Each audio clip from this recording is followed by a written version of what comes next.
Wakey, wakey. Hey, Fleck, you got a joke for us today?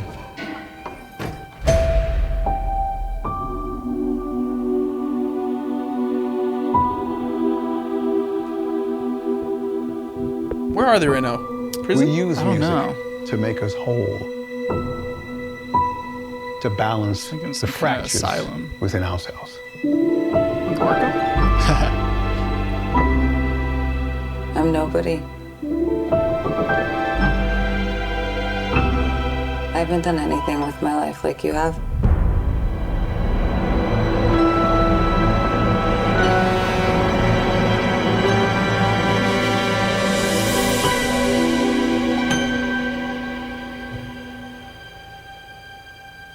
Let's get out of here.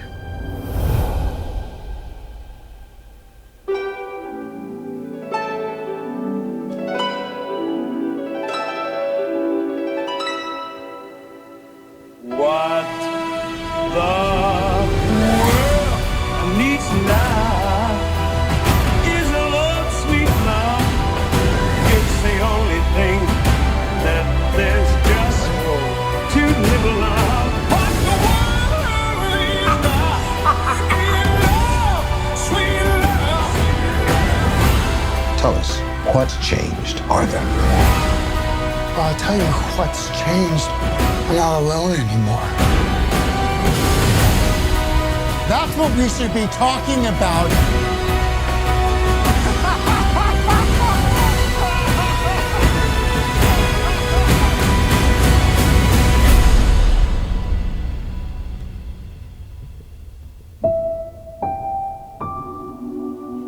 I want to see the real you.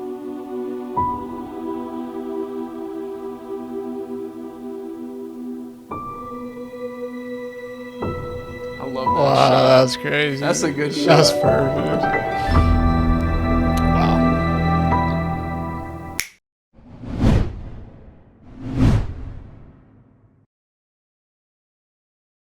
I'm a little confused.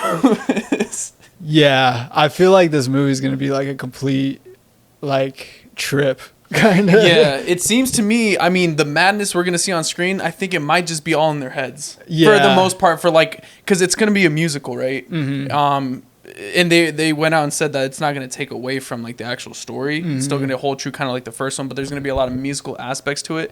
So I'm thinking a lot of these musical aspects, all the musical scores, is just going to be the madness within them. Right. Like kind of just visualizing it though, manifesting it physically. I know what you're saying. Like, because there was kind of that reveal in the first Joker where like everything was kind of in his head that he was like making it out to be. It seems Yeah. like they're really playing on that in this one when it comes to, Harley Quinn and Joker's like mindset, like where they are as opposed to like real life, like how people are seeing them.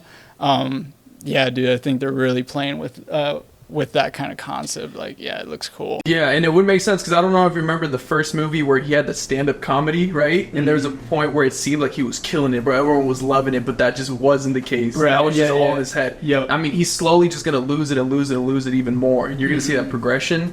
So I think that's going to end with this grand performance. Hopefully. That'd be super sick. I am excited after seeing that trailer. Yeah. Like that. I love the Joker. I love the first one, but this one, it seems like it takes it to kind of a whole new level. And like Lady Gaga, she's a great actress. And I was pretty stoked when they said that she was going to be Harley Quinn because she's got acting chops and she's a great singer. So Oh, yeah. yeah. This is a great duo for sure. So let's have your take here. In your opinion, where are they meeting? Because we saw him walking, getting escorted by security or guards, whatever, wherever they may be. It could be Arkham Asylum. It could be just another prison. But he sees her for the first time, like with other people. Wait, Yeah, it almost seemed like a group therapy kind of situation. Maybe they're. I don't know if he's in prison. I would assume so after what happened in the first one. Well, yeah. But I'm assuming in the same insane asylum. I'm not for sure though. But they're allowed to mingle together. What and do you- like, yeah, what they do you have think so it much is? like time yeah, because that seemed together. like too much freedom for her. Yeah. I wonder why she's there or like what her story is. Well, I mean, she said like I didn't have much to do with my life, just like you. So I mean, yeah, what crime did she commit? Yeah, right? or like how crazy is she? Like, yeah, I just wonder because like you get two people in a room together like that that are trying to take over the world. gets dangerous. Dude, actually, I'm really excited for that. So Yeah. the romance part is probably going to be great. Again, the musical part is going to be great. Do you think this takes place right after the first one? Because it seems he's already imprisoned, obviously. Seems like, I don't know. It almost seems like they're taking him to prison for the first time, maybe. I don't know. I don't know if he's been there for a while or if it's like, yeah, directly after the events, like literally taking him to jail from the site of, you know, all the chaos that happened in the first one. Yeah, because how did the first one end? So he was on the talk show. Yeah, and he killed, what's his name, Murray? Who was played by Robert De Niro. Yeah, that was actually good. I love that. Good performance. So that, I mean, that movie was great. I mean, it really, like, I feel like it really captured Joker in like a really cool light. Like for that to be a standalone Joker film, I thought was perfect. And what did you think when they first said that it was going to be a musical? I really, really enjoyed that idea because, again, I'm still sticking to the idea that, like, the whole musical part's just going to be showcasing their insanity, right? It's going to be, like, playing beautiful music, just kind of, I forgot what the term is, but there's, like, beauty in the madness, essentially, right? And if we can see that imagery, like, painted, like, through music and through score and through choreography, bro, and they make it super cinematic, kind of like La La Land, but turned bad, dude, that'd be saying it'll be... Looks really good to me. So now...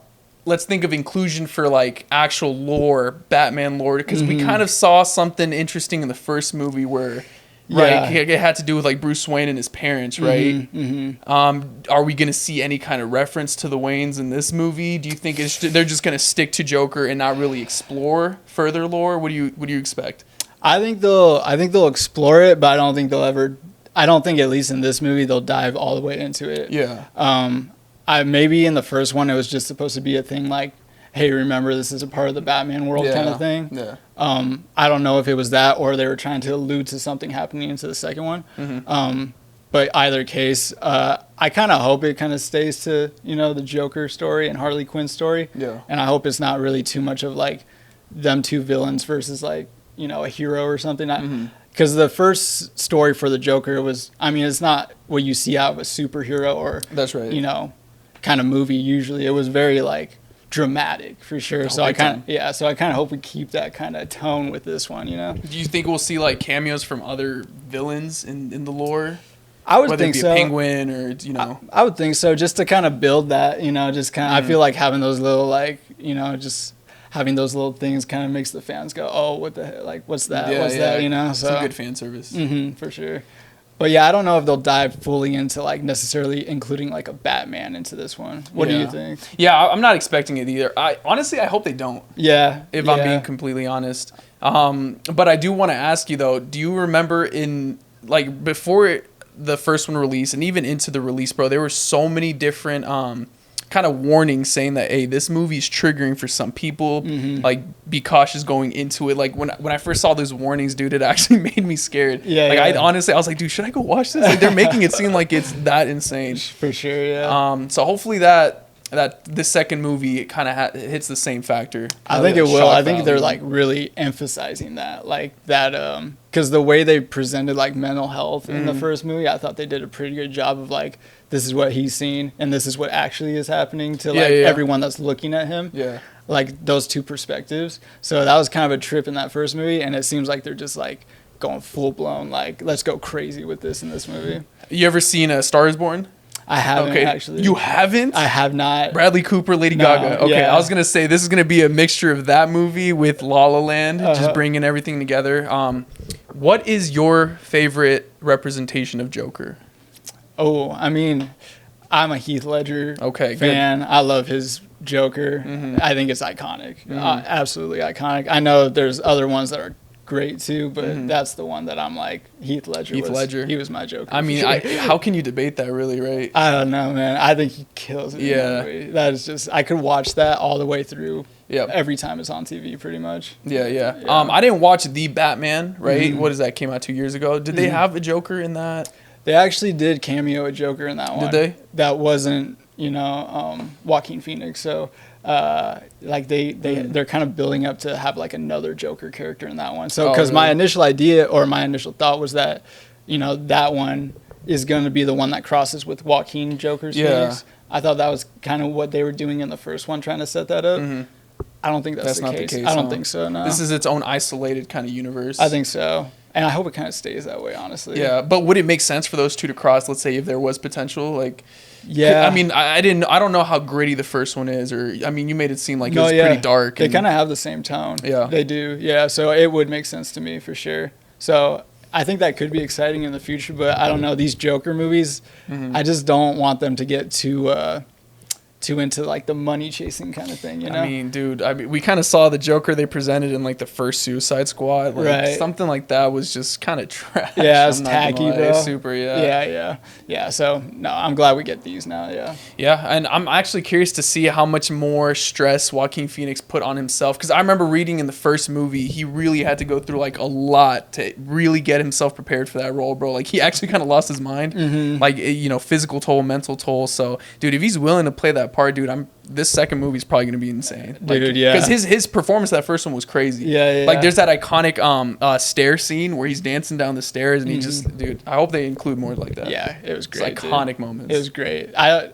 like tripping, or did I see a scene where the Joker is chasing Joaquin Phoenix? Yeah, what is that? Yeah, okay. So that's probably just the mental world that he's in or something. Like he's going through some breakdown. I don't know. It could be. Maybe I have a theory where, so in that scene where he's being chased by a Joker, so this takes place after what happened on the Murray show. Everyone knows now Joker is famous, at least his look, right? It could be someone trying to impersonate him, being kind of like inspired by this Joker, and he's just chasing Joaquin Phoenix. Yeah, like super fan or something. Kind of, yeah. I mean, he's probably going to inspire more evil or more people to revolt against being like harassed or whatever the theme is, right? Yeah. So that could be the thing. We could be a bunch of different Jokers. Yeah, it's going to be a crazy movie, I think. I'm excited. I'm super excited. Yeah, it comes out October 3rd. Okay, cool. So it's not too far away. Nope. So that's good.